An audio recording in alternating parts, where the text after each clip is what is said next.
rưỡi là thành 1 tiếng, chừng nào còn có nửa tiếng chứ không. Còn hết rồi, cái chờ chị Thái lên á.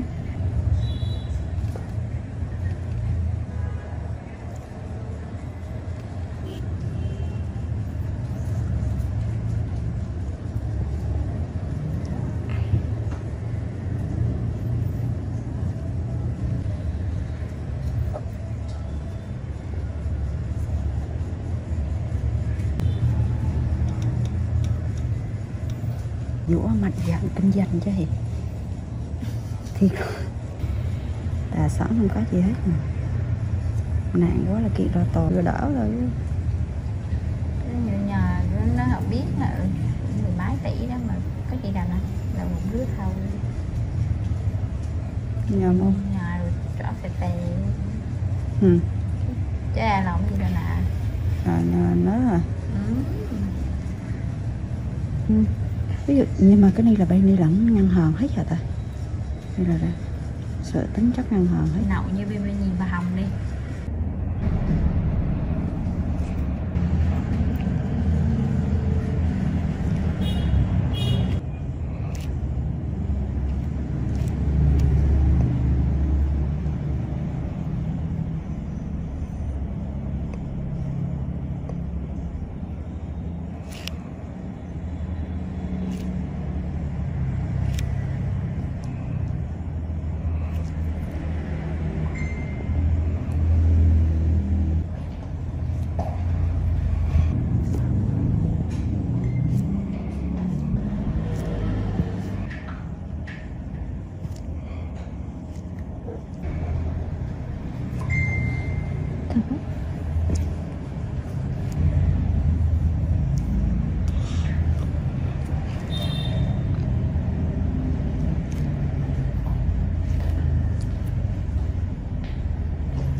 Đáng để chị bê lên xíu nè.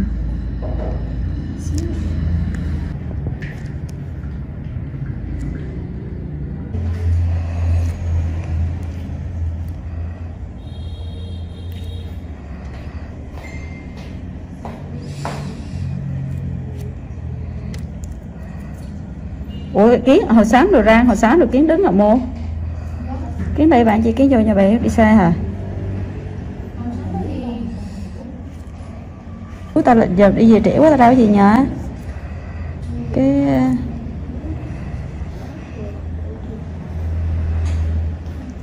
ví dụ hai đứa mà quan chìa khóa là điện cho bay hoặc kỳ xa chứ đó, cái khổ phải mất công vô nhà bay lỡ Tú nó không có ở nhà kìa.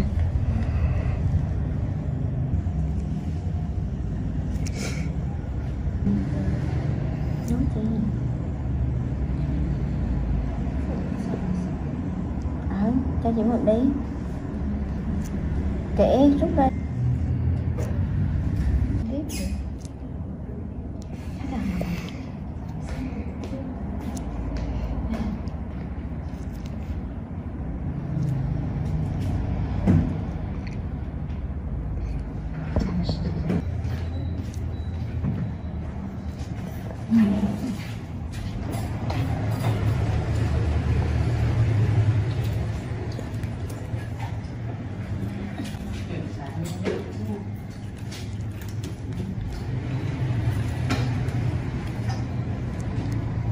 ngày đi thằng Kiên Thương ở nhà hả? Ủa sáng chị sao đâu thấy không? Không. Mới định tiễn đi theo cậu đó. À hay chỉ thấy chiều nay than thở. Anh thở mà. Hồi sáng nó dắt cậu ra cái ủa sao mà không ở nhà để dắt cậu ra tàu đó vì con nó hỉ con bé nó rồi á. Dắt đang chuyển hàng đi chỗ khác. Tự nhiên cái lúc đó mình bực mình thấy hết mình bực mình. Đúng rồi thì đó. Nhưng mà không có hắn thì nhớ hắn. Nhớ thật có hắn nhưng mà thật sự là mình trong lòng mà nhiều lúc mà sao mình em thấy một mình quá đáng lắm chứ tội lắm. Bởi vì không em không có ai trút lên nhá, Ừ. các em trút lên hả? Như đó đó. Còn ví dụ em có chồng em sẽ trút lên chồng. Cho mình đó, là mình biết quan tâm tới hắn hơn. Nghĩa là mình để bạn ấy, cái gì mình cũng cái gì của mình đó. Đúng rồi. Đó, gì đó gì mở miệng đó.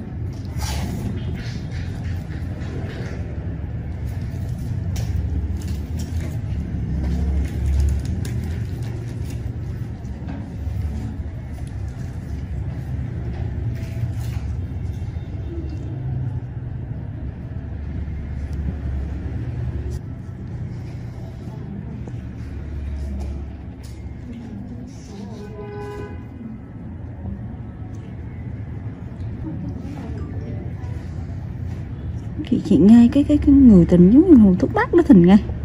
Không có nhưng thuốc bắc nữa chị. Chị nghe.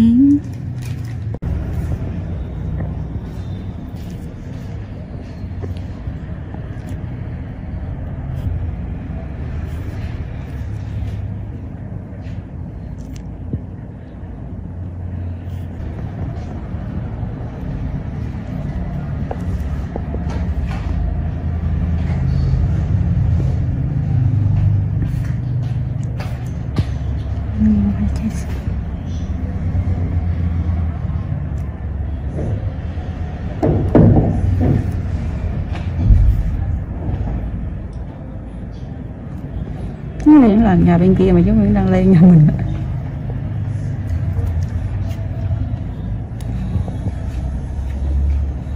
Hai nhà tường đâu đúng không? Tường đâu mà? Tường là hai nhà xài trong một tường đó đúng Không không? có, thằng A tường xa đó chứ. Giờ này tí sợ là như là tường đâu. Đất rộng là xa tường đâu.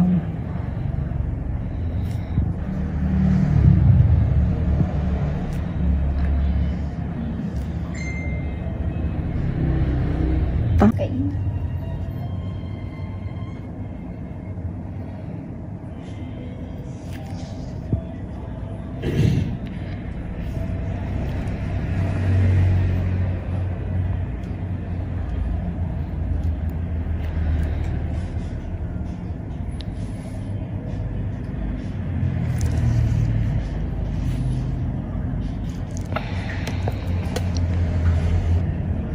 Ba đứa nào nó sẽ bị gì?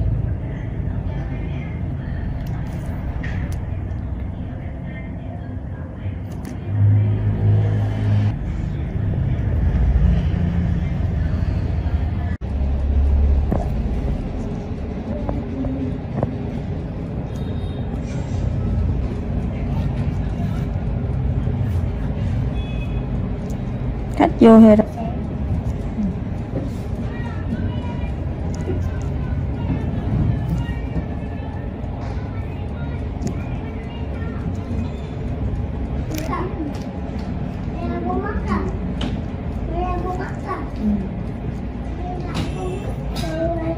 Ái quá mà. Ái quá đúng không? Ba cái hồi nãy chơi gì được ta?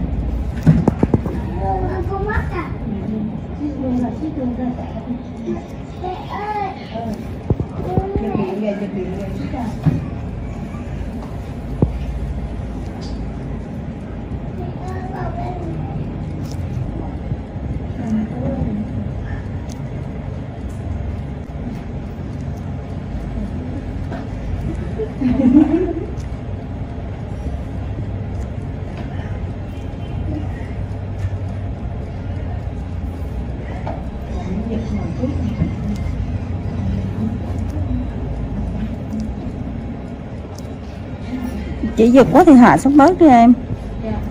Máy đó Kiên. Chị nói chị nhạy cỡ.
Hello, welcome to BKM Car Reviews channel.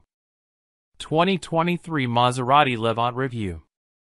When we think of Maserati, we conjure up images of powerful engines and loads of personality. The 2023 Maserati Levant lays claim to both. With Ferrari-sourced turbo engines and classic Italian design touches inside and out, the Levant is both exotic and rare. Pricing starts at $90,700. What's not to like about an SUV that oozes tradition and sources thrust from a choice of two twin-turbo engines? Horsepower ranges from a healthy 345 horsepower to a whopping 572 horsepower, depending on the Levant model. The offered leather or silk upholstery is interrupted with wood or carbon fiber accents. Also available are upscale luxury features like adjustable pedals, an Alcantara headliner, and a 17-speaker Bowers and Wilkins audio system that further enrich the experience. To feel good about the Levant, however, you must truly appreciate the traditional Italian experience it provides, because you will pay dearly for it. More expensive by thousands than the lion's share of its competitors, the Levant also struggles to retain its market value as the years pass. Does that make it a bad choice? Not if you want its exclusivity and performance. However, if it's value you seek, you may want to look elsewhere. 2023 Maserati Levant pricing. The 2023 Maserati Levant starts at $90,700. With more than 20 mid-size luxury rivals arrayed against it, the Levant is on the high end of the price spectrum. For example, the Land Rover Range Rover Sport, Mercedes-AMG GLE Coupe, and Porsche Cayenne Coupe are all thousands less. This may explain why the GT and Medina are the best-selling Levant models. Although the Maserati boosts the Medina's horsepower and beefs up its brakes, we would still stick with the GT and pocket 10 grand. Every Levant grade features the Q4 all-wheel drive, AWD system. You can save some serious cash and still stay with Maserati if you pick the smaller gray Kale. It starts at $63,500. Here's the Levant lineup. 2023 Maserati Levant GT, $90,700. 2023 Maserati Levant Medina, $101,400. 2023 Maserati Levant Medina S, $127,600. 2023 Maserati Levant Trofeo, $167,000. These are the manufacturer's suggested retail prices, MSRP, and don't include the $1,495 factory delivery fee. Before buying a 2023 Maserati Levant, check the Kelley Blue Book Fair Purchase Price to know what you should really pay. The Levant's resale value brings up the rear of the segment pack, along with the BMW X5 and Audi Q7.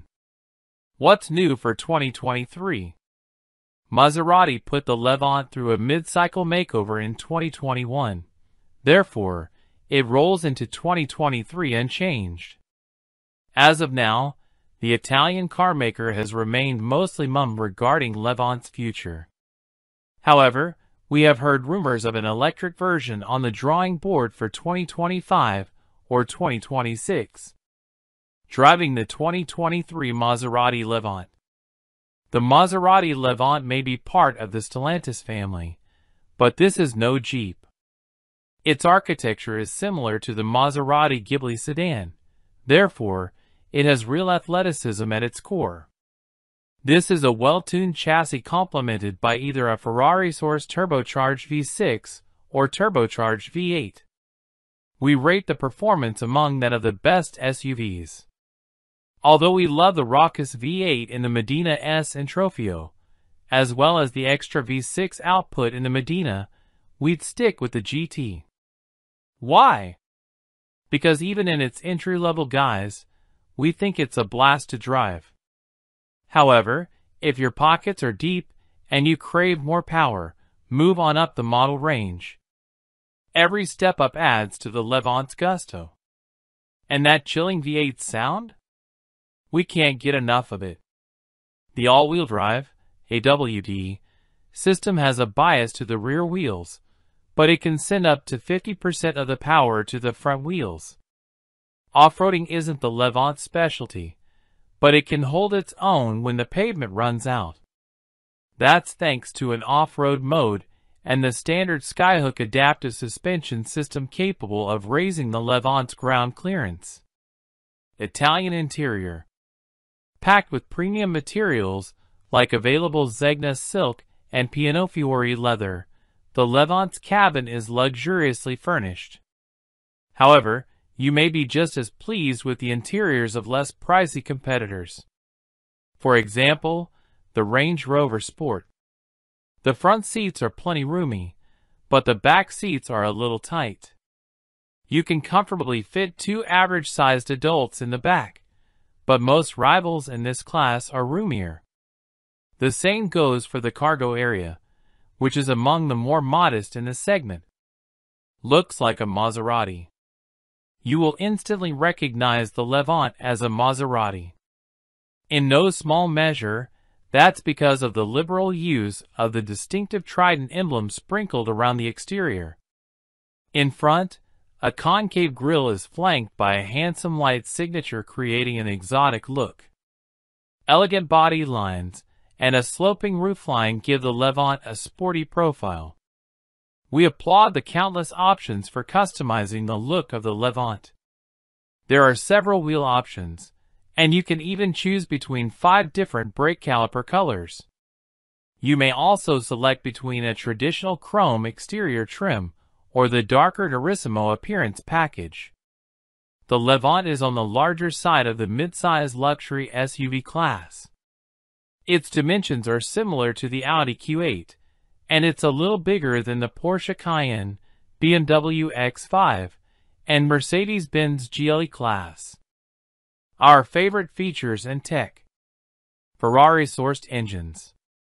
The stable of twin-turbo V6 and twin-turbo V8 engines breathe life into the Levant with impressive thrust and an intoxicating exhaust note. Skyhook suspension. Tuned for performance, this adaptive suspension can not only raise and lower the Levant but minimize dive when braking, body roll in corners, and squatting when accelerating. We found it also smooths out the ride. Adaptive matrix headlights. Automatically adjusting to various conditions, like high-speed driving and rain, these LED headlights also include high beam assist. Panoramic sunroof. A 2-panel sunroof, it spans both rows of seats. Power adjustable pedals. We were able to find the most comfortable and effective driving position with these pedals that adjust, moving closer or farther away. Bowers and Wilkins audio system. Drawing on 1,280 watts, this 17-speaker system delivers you are in the room sound. Our only complaint, cranking it up drowns out the vibrant sound of the exhaust. Standard features. Maserati loads the base GT trim with lots of standard features. In addition to the twin-turbo V6 powering it and the Medina, it gets AWD. It also provides an active air suspension with 5 ride heights, including an easy entry mode, sport mode, and off-road mode. It's supported by the Skyhook performance suspension. Also standard are a limited slip differential, a dual-pane sunroof, leather seats, heater, power-adjustable front seats, 20-inch alloy wheels, a heated steering wheel, and more. In our test driving, we really appreciated the Maserati Intelligent Assistant infotainment system. It features an 8.4-inch screen loaded with Android Auto, Apple CarPlay, and navigation. This is very similar to the Uconnect system found in other Stellantis vehicles, which we deem one of the best infotainment interfaces in the industry. Sadly, the Levant is stingy when it comes to standard safety and driver aid technology. Among today's wide variety of popular safety tech, Maserati only provides the Levant with front and rear park assist, blind spot monitoring, and rear cross-traffic alert. You must step all the way up to the Medina S to find forward collision warning and adaptive cruise control on the standard list. To add some additional performance, you need only move up to the Medina grade. For example, it comes with an upgraded version of the V6, making more power and torque than the GT. Other upgrades include sportier front and rear fascias, piano black exterior trim, staggered wheels, and upgraded brakes.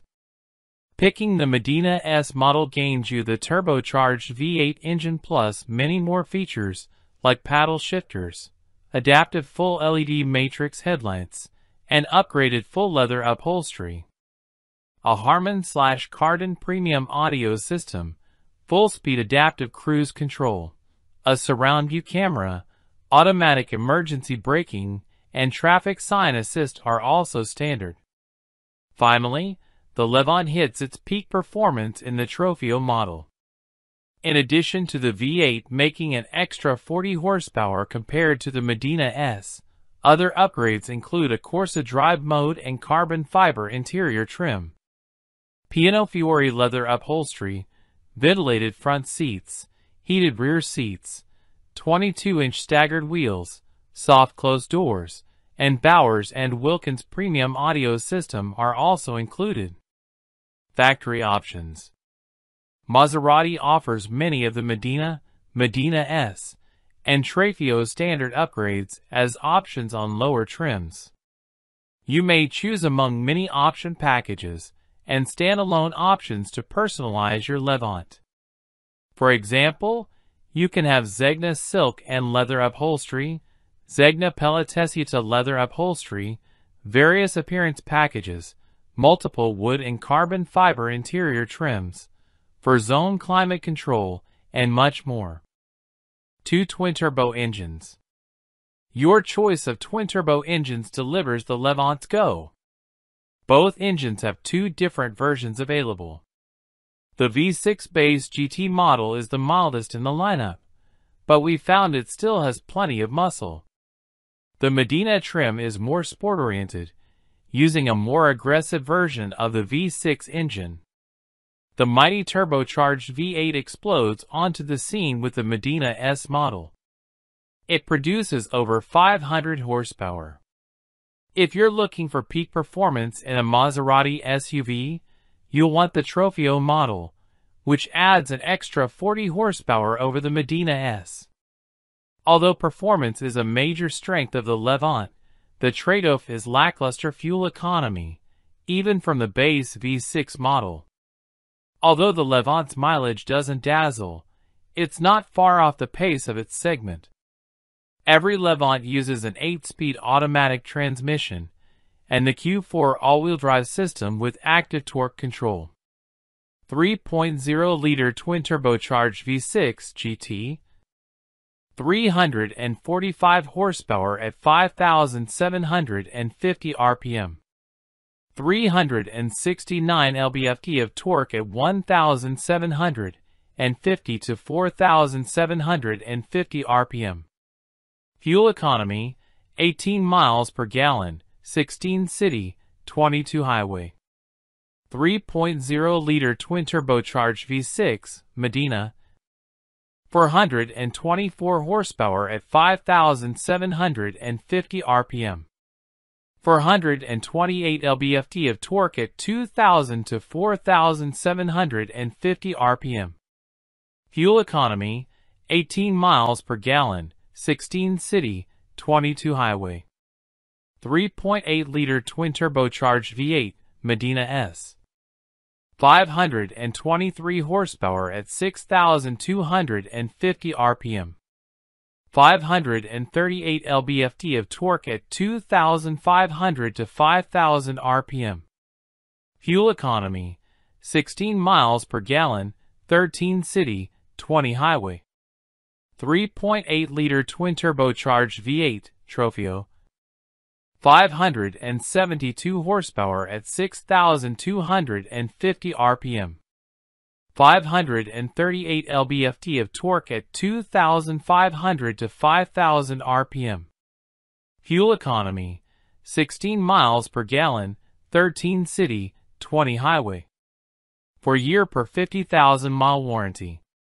The 2023 Maserati Levant is protected by a 4-year per 50,000 mile warranty, including powertrain coverage, plus free roadside service. That coverage is about typical for the segment. KBB Vehicle Review and Rating Methodology. Our expert ratings come from hours of both driving and number crunching to make sure that you choose the best car for you. We comprehensively experience and analyze every new SUV, car, truck, or minivan for sale in the U.S. and compare it to its competitors. When all that dust settles, we have our ratings. We require new ratings every time an all-new vehicle or a new generation of an existing vehicle comes out. Additionally, we reassess those ratings when a new generation vehicle receives a mid-cycle refresh. Basically, sprucing up a car in the middle of its product cycle, typically around the 2 to 3 years mark, with a minor facelift, often with updates to features and technology. Rather than pulling random numbers out of the air or off some meaningless checklist, KBB's editors rank a vehicle to where it belongs in its class. Before any car earns its KBB rating, it must prove itself to be better, or worse, than the other cars it's competing against as it tries to get you to spend your money buying or leasing. Our editors drive and live with a given vehicle.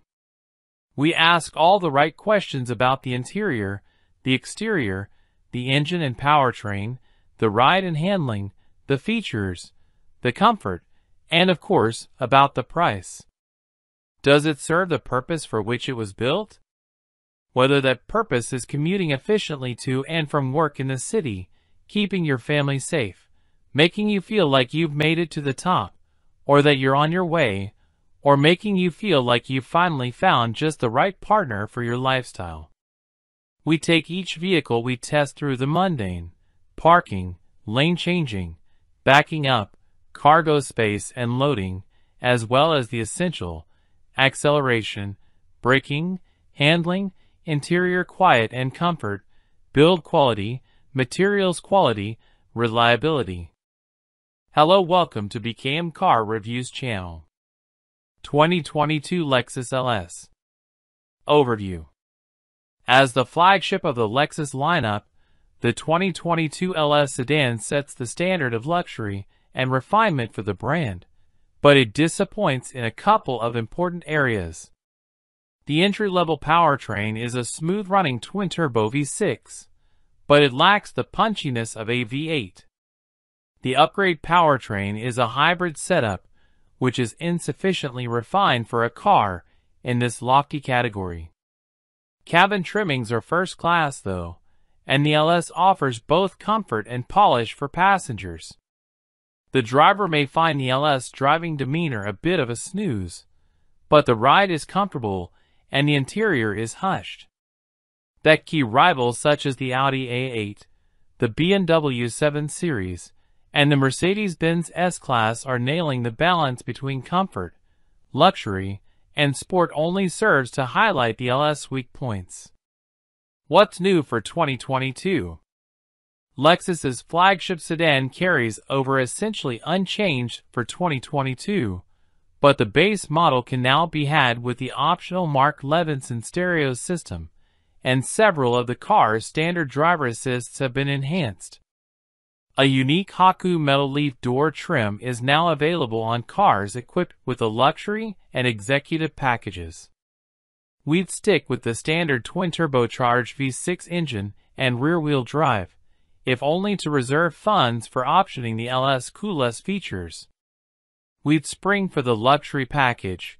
It's expensive but worth it, as it adds heated and cooled front and rear seats with semi-aniline leather upholstery, 28-way power-adjustable front seats with massage, rear buckets, a rear center console with touch-screen controls for climate, audio, and seat functions, 4-zone automatic climate control, and power sunshades in the back. The optional adjustable air suspension, 20-inch wheels, a 360-degree camera system, real wood interior trim, and a wood and leather-trimmed heated steering wheel are all required to add the luxury package. This pushes the LS500's price up $17,000, but that's still cheaper than the base Mercedes-Benz S-Class. Engine, transmission, and performance. The standard engine in the LS is a twin-turbocharged 3.4-liter V6 that delivers a silky smooth 416 horsepower. It sounds refined and powerful while under heavy throttle but hushed when cruising. A 10-speed automatic handles gear changes. Performance is more than enough for this car's luxury mission, but V8-powered variants of the BMW 7 Series and the Mercedes-Benz S-Class proved to be quicker at the test track. Models badged LS500H feature a hybrid powertrain that uses a 3.5-liter V6 and 2 electric motors to make 354 horsepower. While the standard twin-turbo V6 operates smoothly, the hybrid arrangement feels unrefined and altogether not luxurious. The engine sounds raspy and coarse, and the transmission, a mashup of a continuously variable automatic transmission, CVT, and a regular 4-speed automatic, steps through preset gear ratios with all the crispness of a soggy cornflake. Fuel economy and real-world MPG. Fuel economy estimates for the hybrid are indeed better than the non-hybrid LS500's figures, so if you're looking to save a buck at the pump, we suppose that's the one redeeming quality of the LS500H's powertrain. Whereas the rear-wheel drive LS500 claims 3019 mpg highway/city, the rear-wheel drive LS500H earns 3325 mpg ratings from the EPA. In our real-world testing, an all-wheel drive LS500H managed a 30 miles per gallon result on our 200-mile highway fuel economy test. An all-wheel drive non-hybrid model managed 29 miles per gallon. For more information about the LS fuel economy, visit the EPA's website. Interior, comfort, and cargo. Flowing lines, intricately patterned fabrics, and rich leather upholstery fills the cabin of the LS.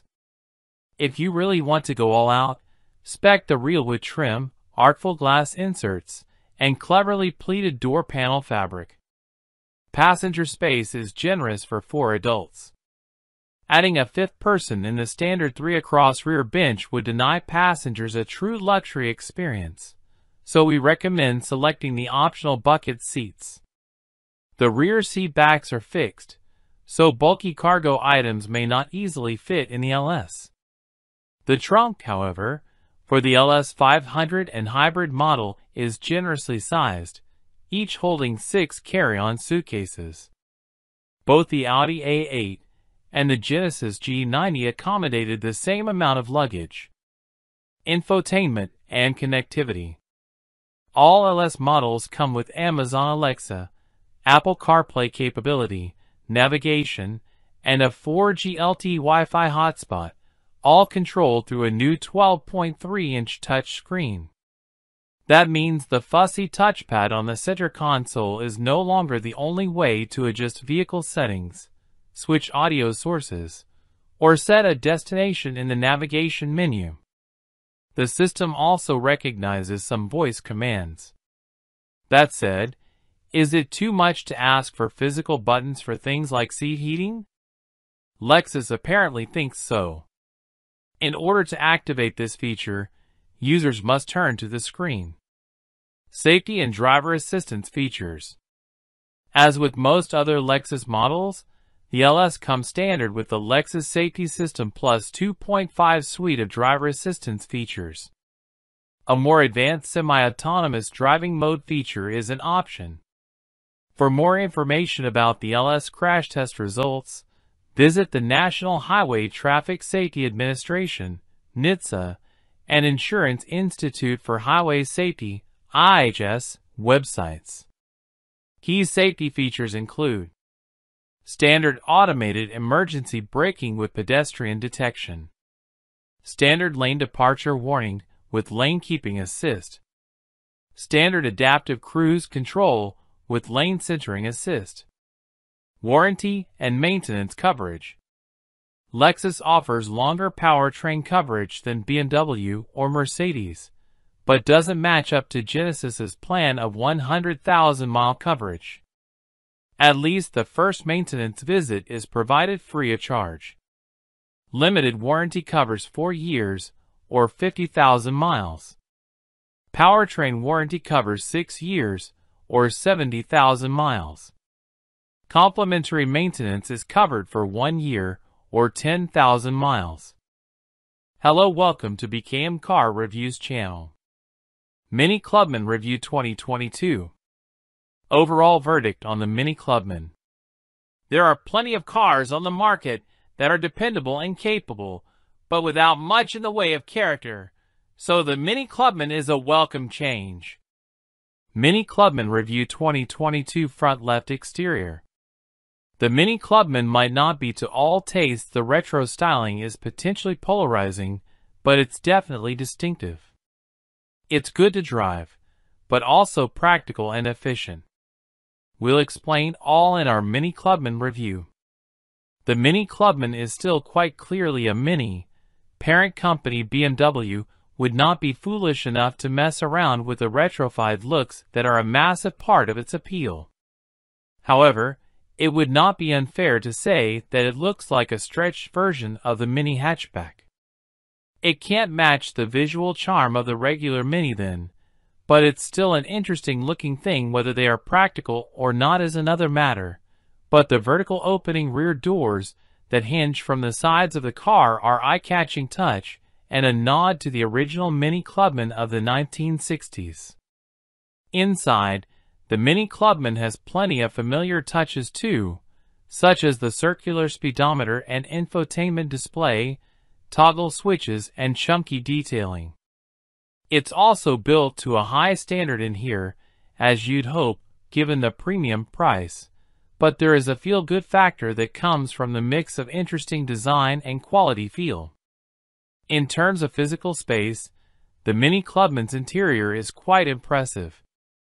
There's enough room for adults in both rows, while the boot is competitive with other family cars, if not other estates. The driving experience is very much in keeping with the Mini brand. The Mini Clubman is a pleasurable car to drive. It has comfortable suspension, as long as you stick to sensible wheel options, and is fun through the corners too. Refinement is also impressive, and the Mini Clubman can cruise as comfortably as it can scoot along a country road. There's a broad engine range too, up to and including the very powerful JZW Performance model, but the more sensible options offer a good mix of refinement, performance, and economy. If you like the way Minis look, then the Clubman could be the perfect solution to your need for more space.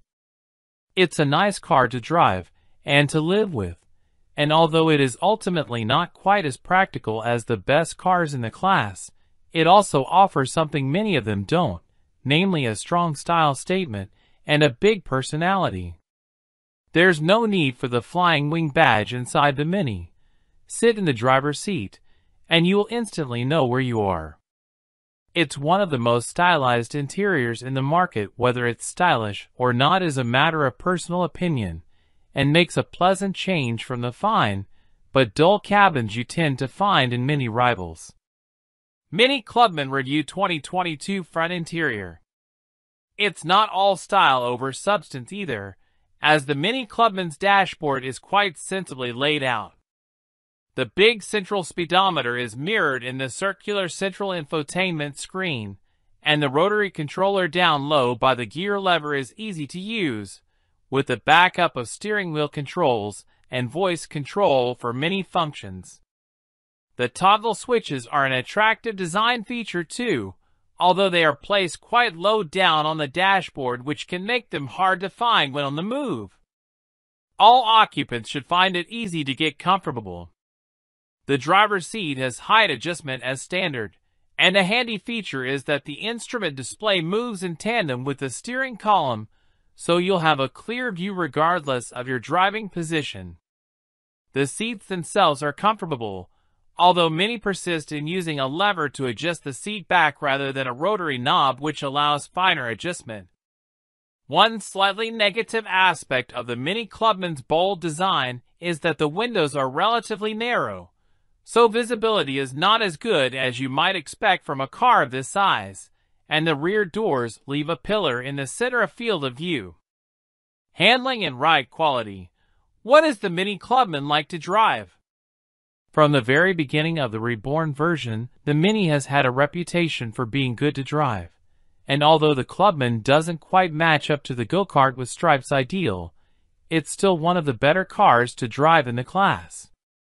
Mini Clubman Review 2022 Front Left Exterior. Perhaps more importantly, the Mini Clubman offers a good level of ride quality, as long as you choose the right specification. On the standard wheels and suspension, it deals well with road imperfections most of the time. Only sharper imperfections make their presence felt. If you choose the sport trim with the Mini Clubman, you get stiffer suspension, but can be deselect, and larger wheels which trade comfort for sharper handling, more grip in corners, and sportier looks. There is also the option of 700 pounds adaptive suspension, which let you choose between a comfy ride or neater handling. Unlike a lot of modern cars, the Mini Clubman steering is quite weighty. It gives the driver confidence, and the fact that it is not over-assisted helps you judge how much grip the car has in bends. Even the basic classic model with the smallest wheels is happy to scoot around country roads at speed. MPG and fuel costs. What does a Mini Clubman cost to run? The Mini Clubman benefits from a range of modern and efficient engines, so it can be quite economical despite its sporty looks. The 1.5-liter 3-cylinder petrol is the best of the bunch, with a claimed maximum combined fuel consumption figure of 44.1 miles per gallon. Under the tougher WLTP rules, you should get close to 40 miles per gallon. Mini Clubman Review 2022 Left Exterior. The more powerful 2.0-liter turbocharged unit isn't far behind with a claimed figure of 42.2 miles per gallon, but you can expect that to drop below 40 miles per gallon in regular use. The Cooper D model offers a claimed 65.7 miles per gallon under the older NDC rules, but you should still see 50 miles per gallon and more without too much effort. How much should you be paying for a used Mini Clubman? Although it has only been on sale for a few years, Minis of all varieties are popular cars, and as it is still on sale, you should find a good choice of new, pre-registered and used examples. Mini Clubman Review 2022 Boot Space. A quick search of the Heycar Classifieds brought up plenty of very new examples with low mileages. We found a 2020 Cooper 1.5 with a NAV Plus pack and delivery mileage for 20,945 pounds. As for older examples, The earliest 2016 models are now approaching the 10,000-pound mark if you look hard enough. We found a 2016 Cooper D model with under 70,000 miles on the clock for 9,500 pounds, or a 1.5-liter Cooper from the same year with less than 40,000 miles for just over 10,000 pounds. Hello, welcome to BKM Car Reviews channel. Chevrolet Silverado 1500. 2022 Chevrolet Silverado review. Far more competitive than before. The Chevrolet Silverado was fine until it wasn't. Rival full-size trucks got major makeovers with whiz-bang features and sharp new tech, leaving the outgoing generation to feel fairly low-rent by comparison. But the 2022 Silverado brings big bow ties, half-ton offering back into the fray with some unique tricks up its sleeve, and one hell of an overall glow-up. From a distance, the new Silverado might not look all that new. A little nip-tuck in the front fascia is all the Silverado needed, since exterior aesthetics was hardly the reason anyone was talking trash in the first place. My High Country Tester's grille looks a little air conditioner-y, but it's pretty sharp overall. The $445 multi-flex tailgate adds a whole bunch of versatility to the bed, while $1,495 retractable side steps make getting in and out easier for shorter folks, and they tuck up against the body nicely when not in use. The single greatest point of improvement on the 2022 Silverado, though, can be found upon opening the door. LT trims, and up get a brand spanking new interior that borrows a lot from GM's full-size SUVs, and it's so much better than before. The plastic fantastic vibe is largely gone. There's more soft-touch material in its place, and the dashes of wood around the cabin look and feel premium. There are still some familiar switches in familiar places, but for long-time truck owners, a little continuity between generations goes a long way. Since pickups are equal parts work and family machines these days, it shouldn't come as a surprise that the Silverado offers some solid daily practicality. The door pockets are huge, and the center console has 3 separate trays for storing whatever comes to mind. The cubby under the armrest is positively cavernous too, and I enjoy the extra cubby hiding behind the infotainment display. If you want to throw a bunch of junk in the second row, the seats fold up for a little extra space. When hauling humans instead of buckets, second row storage is nearly as plentiful as what's up front. Every Silverado with the new interior also gets a major tech boost. The new digs come standard with a 13.4-inch widescreen infotainment display running the latest version of the Chevrolet Infotainment 3 software. A dock along the left side offers quick swaps between pages, but there's a split-screen setup that better utilizes all that real estate. Wireless Apple CarPlay and Android Auto are standard, but the coolest part is a bunch of new Google integration, including a voice assistant and Google Maps, the latter of which lets me log into my Google account so I can bring searches from my phone or desktop right to the car. My High Country Tester also includes a flashy new 12.3-inch digital gauge display.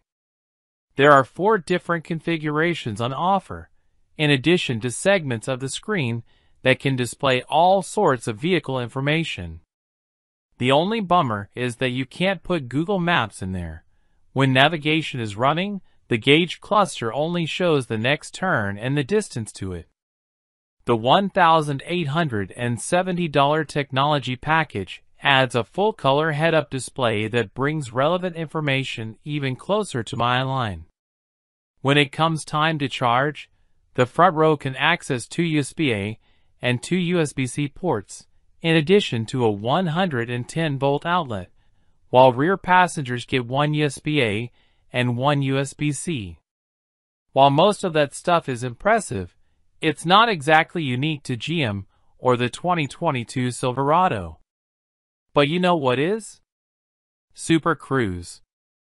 And while you have to shell out $60,000 or more to access it on the high country model, in addition to paying $2,200 for the system itself, it's worth it.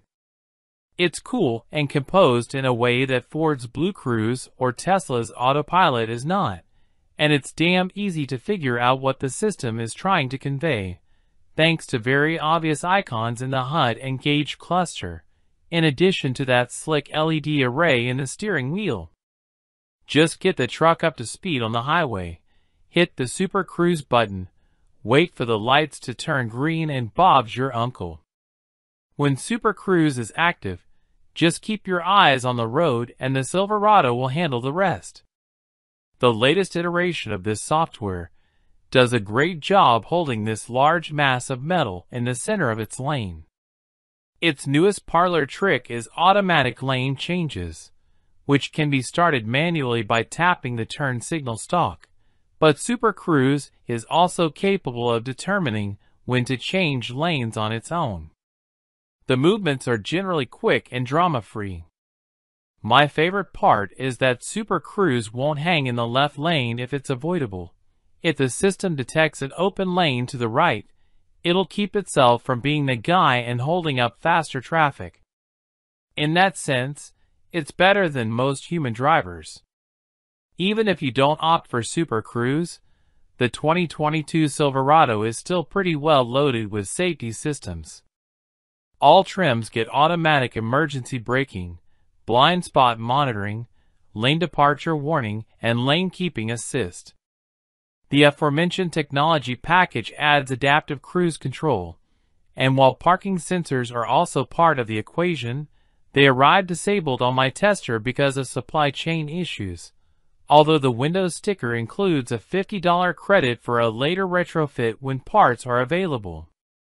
Otherwise, the 2022 Chevy Silverado is a regular old pickup truck. Buyers can opt for a diesel inline-6, a turbocharged inline-4, or two different V8s, and my tester comes toting the top-tier 6.2-liter V8, which makes a sufficiently potent 420 horsepower and 460 pound-feet of torque. It's not exactly thrifty, coming in at an EP estimated 15 miles per gallon city and 20 miles per gallon highway, numbers I find easy to meet but not the easiest to beat. Nevertheless, all that permits a max tow rating of 13,300 pounds, ahead of the Ram 1500 but just below the Ford F-150. The 10-speed automatic transmission is a smooth shifter up and down, but overeager low-speed throttle sensitivity makes smooth starts more difficult than I'd like. The Silverado's ride quality is predictably truckish, shuffling around like a big bowl of Jell-O on curvy forest backroads. My tester's $900 adaptive suspension does a good job eating up most road inconsistencies, leading to a ride that's generally chill, even with an unladen bed. There's a sport mode baked into the Silverado, but I have no idea why anyone would activate it. It just makes everything feel jumpy. The 2022 Chevy Silverado is not a cheap proposition. Regular cab models start at $36,395, but that limits you to the work truck trim that lacks the new interior. Crew cab variants start at $42,095 for the WT with rear-wheel drive. Stepping into that new interior requires about $50,000 at the minimum, with my fancy high country tester starting at $60,300. My tester's options list includes $2,495 for the 6.2-liter V8, $2,425 for a moonroof and fancier wheels, and all the upgrades I mentioned earlier. All in, the Windows sticker rises to a staggering $72,870. There's also the matter of electrification. The Silverado EV still only exists as a $100,000 kid-out moonshot, while the Ford F-150 Lightning is reaching customers as we speak, and it can be had for as little as $53,000 in its XLT trim with a standard range battery. The F-150 also comes in a gas-electric hybrid variant, and while the Ram 1500 only offers mild hybrid electrification, at least it's something. But if you're not quite ready to bring batteries into the equation, the 2022 Chevy Silverado is quite the compelling package, with the right amount of killer tech and an interior that's so much better than anything that came before. Hello, welcome to BKM Car Reviews channel. 2022 Volkswagen Atlas. The 2022 Volkswagen Atlas is a mid-size three-row crossover SUV and is the largest model currently available in VW's lineup. The Tennessee-built Atlas offers plenty of space, a nice balance of ride comfort and road feel, and easy-to-use tech features. Volkswagen has updated the Atlas a handful of times since its debut in 2018 with revised styling, additional features, and new tech.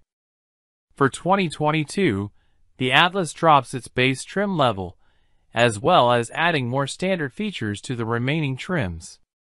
The three-row midsize SUV class is crowded and competitive. Some of Edmund's favorites include the Kia Telluride, Hyundai Palisade, Honda Pilot, and Mazda CX-5.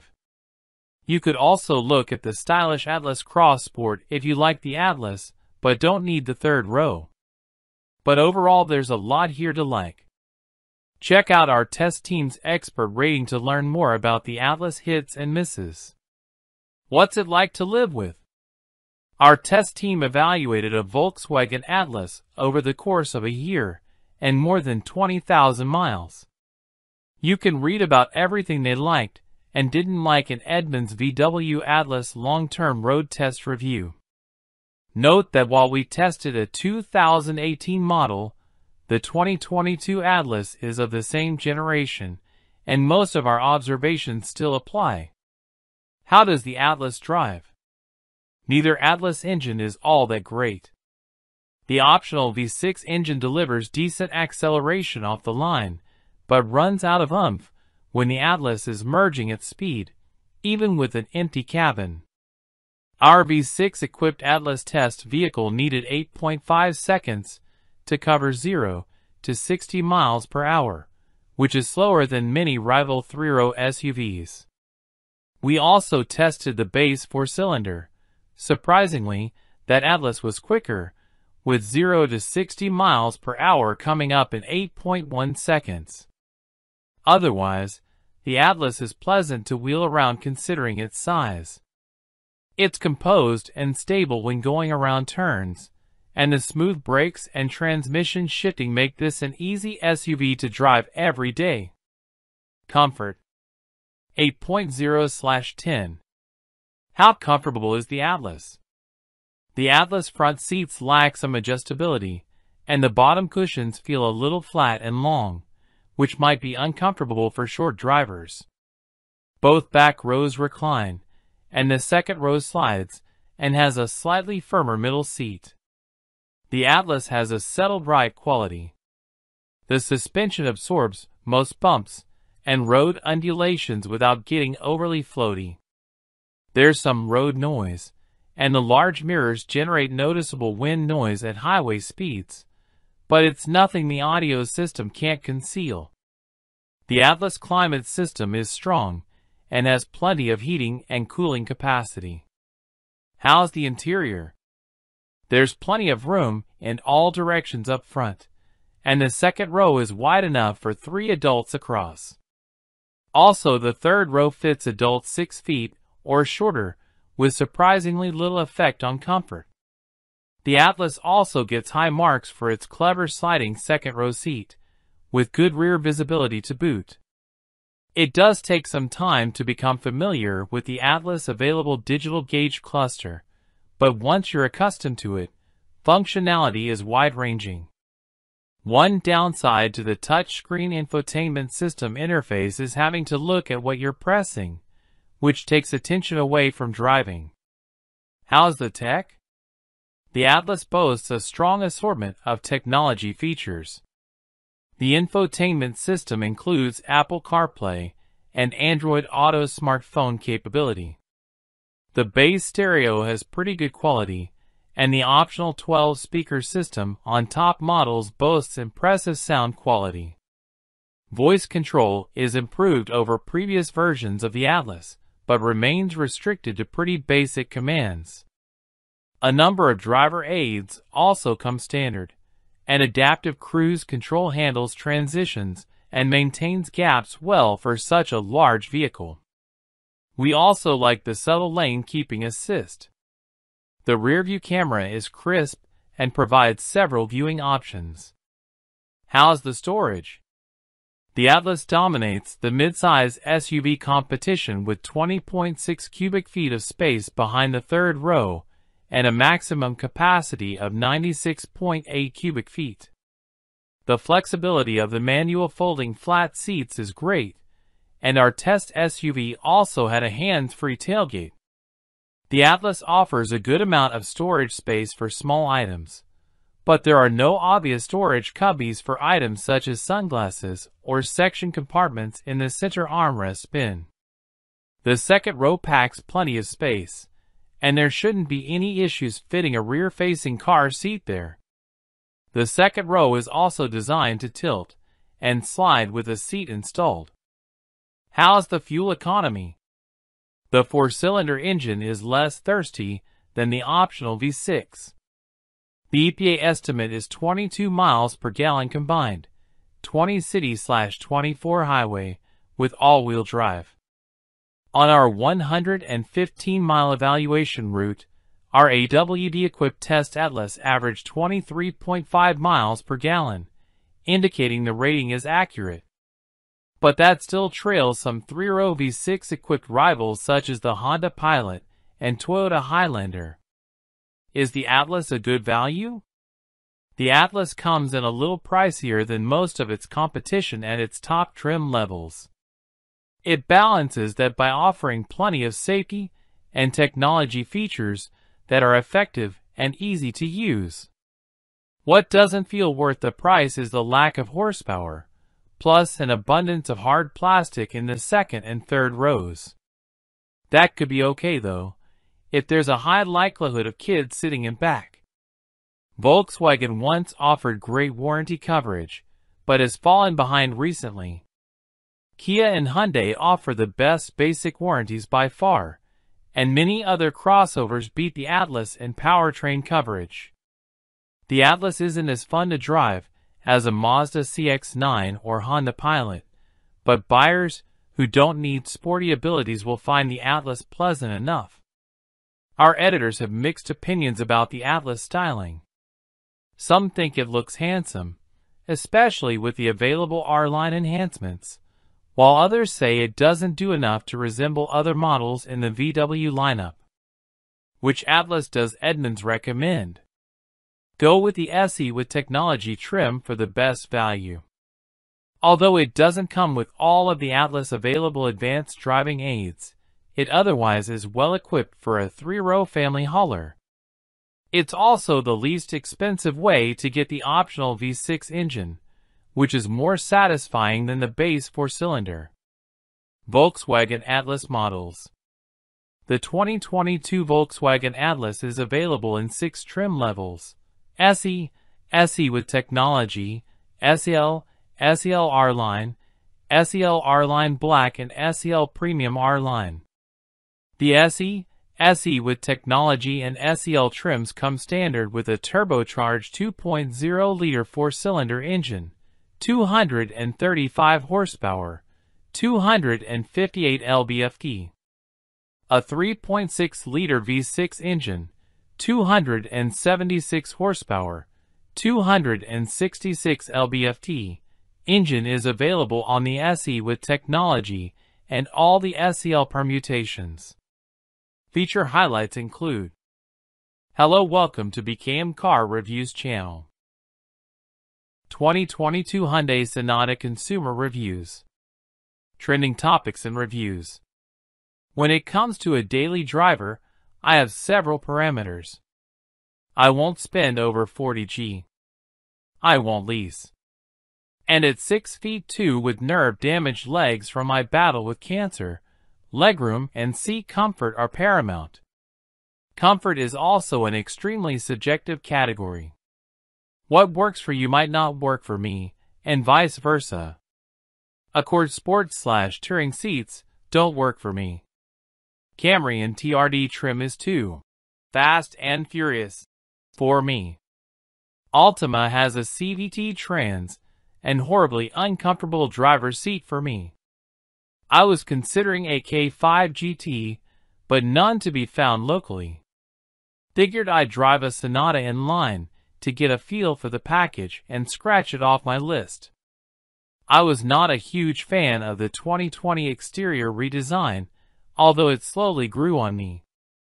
And it does look better in inline trim. I had a few cars on my list to spend a few days looking at and driving. The inline was the closest, so I started there. Sat in it for a bit, and the driver's seat worked for me. Salesman threw a tag on it and told me to go have fun. Within a mile I was impressed. 20 minutes later when I returned, I told the salesman to make me an offer I couldn't refuse. I drive it home 90 minutes later. The ride is firm, but not harsh. It's definitely quieter than the previous generation Sonata. Handles great. Faster than a Hyundai should be allowed to be. The dual-clutch transmission is fantastic. I've owned 24 or so cars over the years, several German. I've never been approached about any of them the way I've been with this car. 7 weeks with it as I write this, and I've been approached by strangers nearly 24 times. Some knowing what the N-Line is. Some asking if it's a Genesis or an Audi. Some genuinely not knowing what it could be. Gripes? Wish it had memory settings for the driver's seat. Wish it had ventilated seats, although so far I really don't miss them. The light sensor for the auto headlights is beyond sensitive. I can barely clear going under an average overpass at highway speeds without the lights coming on in barely 2 seconds. Honestly, that's it. I don't regret my decision, and I look forward to driving it every day. Update April 23, 2022. Just over 20,000 miles in. Thermostat was replaced back in January. It was stuck open, so wasn't really getting much heat. Other than that, routine oil changes, engine and cabin air filters, and replaced the tires only due to personal preference. I wasn't a fan of the Pirellis. A couple of 500-mile days with road trips. Still get asked what kind of car it is frequently. Fit and finish still like new. Was this review helpful? I researched my cars for a year or so before buying, and was particularly interested in the Sonata N-Line and the Kia K5 GT, both built on the same platform and mechanically identical. The Kia GT has a lower MSRP, but all the cars I found for sale came with a $4,000 GT1 package, which jumps the MSRP up over $35,000 compared to $33,000 for the Sonata N-Line that includes all the GT1 features in the MSRP. Those 12 Bose speakers are very nice. The question, is this a family sedan or a muscle car? My answer is that it's family sedan with teeth. The first impression of the car, riding high on the 19-inch tires, is that it's big. My previous car was a 2017 Sonata Eco, and when I told my wife that the N-Line was identical in length and width, she said, "No way, this is a much bigger car." It was only when she saw that it fit into the same space in the garage as my 2017 that she believed the dimensions were the same. I've owned some muscle cars in the past, and most of them made you drive them hard. They just weren't that smooth at low speeds. The N-Line is not that way at all. Drive it with a light touch, and you'll get 28 mpg combined, and it's just as smooth and elegant as can be. But when you want the power, it's there. This car won't ever be described as tossable, but you can take it into a curve fast, and it will hold the line. I frankly don't plan to try to beat others off the line all that often, as the car burns rubber easily, and I plan to hold onto those expensive 19-inchers for a while. But the temptation can be hard to resist. Yesterday, a guy with a tricked-out Mercedes came up beside me at a light and started gunning his engine. I didn't bother switching to sport mode and started off the line lightly to avoid burning rubber. He got out a little ahead, but I blew him away easily. Get the end line up to 1650 RPM gently, and then step on it, and it will fly. The Mercedes chased me around for a while trying to do it again, and I just ignored him. Guess he just couldn't believe his hot car was clobbered by a Hyundai. But where the inline is particularly impressive is in mid-range acceleration. It goes from 60 to 100 so quickly, quietly, and smoothly that you almost don't believe it's that fast. I really like the sleeper aspect of the car. I like to use the power just occasionally, like when you're cruising down an on-ramp to the interstate with a nice fat space waiting for you, and some jerk decides to speed up and cut you off. Or when someone is doing 55 in the fast lane in a 70 miles per hour zone and you need to go around. Or just pulling out and passing on a one-lane highway. The inline gets the job done easily and smoothly. Look at the cars with equivalent horsepower, DCT, brakes, suspension, safety features, and amenities, and you'll find most of them run $20 to $30,000 more. If you need baby butt leather and wood paneling, you'll have to buy the more expensive car. The inline, despite nice seats and red stitching, looks like a Hyundai inside. But the exterior is beautiful, and the features are awesome. It's the right car for someone like me who wants the power and comfort but doesn't believe in paying $20,000 for the hood ornament. Hello, welcome to TB Car Reviews channel. 2022 Hyundai Sonata Consumer Reviews. Trending topics and reviews. When it comes to a daily driver, I have several parameters. I won't spend over $40,000. I won't lease. And at 6'2" with nerve-damaged legs from my battle with cancer, legroom and seat comfort are paramount. Comfort is also an extremely subjective category. What works for you might not work for me, and vice versa. Accord Sport/Touring seats don't work for me. Camry and TRD trim is too fast and furious for me. Altima has a CVT Trans and horribly uncomfortable driver's seat for me. I was considering a K5 GT, but none to be found locally. Figured I'd drive a Sonata in line to get a feel for the package and scratch it off my list. I was not a huge fan of the 2020 exterior redesign, although it slowly grew on me. And it does look better in inline trim. I had a few cars on my list to spend a few days looking at and driving. The inline was the closest, so I started there. Sat in it for a bit, and the driver's seat worked for me. Salesman threw a tag on it and told me to go have fun. Within a mile I was impressed. 20 minutes later when I returned, I told the salesman to make me an offer I couldn't refuse. I drive it home 90 minutes later. The ride is firm, but not harsh. It's definitely quieter than the previous generation Sonata. Handles great. Faster than a Hyundai should be allowed to be. The dual-clutch transmission is fantastic. I've owned 24 or so cars over the years, several German. I've never been approached about any of them the way I've been with this car. 7 weeks with it as I write this, and I've been approached by strangers nearly 24 times. some knowing what the N-Line is, some asking if it's a Genesis or an Audi, some genuinely not knowing what it could be. Gripes? Wish it had memory settings for the driver's seat. Wish it had ventilated seats, although so far I really don't miss them. The light sensor for the auto headlights is beyond sensitive.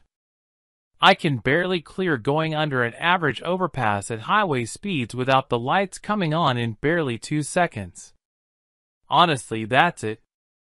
I don't regret my decision, and I look forward to driving it every day. Update April 23, 2022. Just over 20,000 miles in.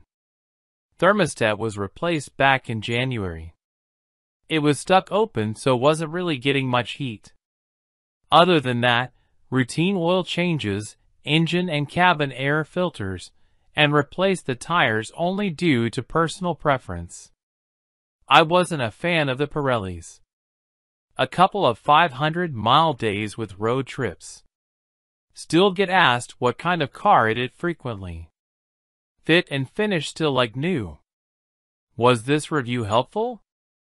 I researched my cars for a year or so before buying, and was particularly interested in the Sonata N-Line and the Kia K5 GT, both built on the same platform and mechanically identical. The Kia GT has a lower MSRP, but all the cars I found for sale came with a $4,000 GT1 package, which jumps the MSRP up over $35,000 compared to $33,000 for the Sonata N-Line that includes all the GT1 features in the MSRP. Those 12 Bose speakers are very nice. The question, is this a family sedan or a muscle car? My answer is that it's family sedan with teeth. The first impression of the car, riding high on the 19-inch tires, is that it's big. My previous car was a 2017 Sonata Eco, and when I told my wife that the N-Line was identical in length and width, she said, "No way, this is a much bigger car." It was only when she saw that it fit into the same space in the garage as my 2017 that she believed the dimensions were the same. I've owned some muscle cars in the past, and most of them made you drive them hard. They just weren't that smooth at low speeds. The N-Line is not that way at all. Drive it with a light touch, and you'll get 28 mpg combined, and it's just as smooth and elegant as can be. But when you want the power, it's there. This car won't ever be described as tossable, but you can take it into a curve fast, and it will hold the line. I frankly don't plan to try to beat others off the line all that often, as the car burns rubber easily, and I plan to hold onto those expensive 19-inchers for a while. But the temptation can be hard to resist. Yesterday a guy with a tricked-out Mercedes came up beside me at a light and started gunning his engine. I didn't bother switching to sport mode and started off the line lightly to avoid burning rubber. He got out a little ahead, but I blew him away easily. Get the N-Line up to 1650 RPM gently, and then step on it, and it will fly. The Mercedes chased me around for a while trying to do it again, and I just ignored him. Guess he just couldn't believe his hot car was clobbered by a Hyundai.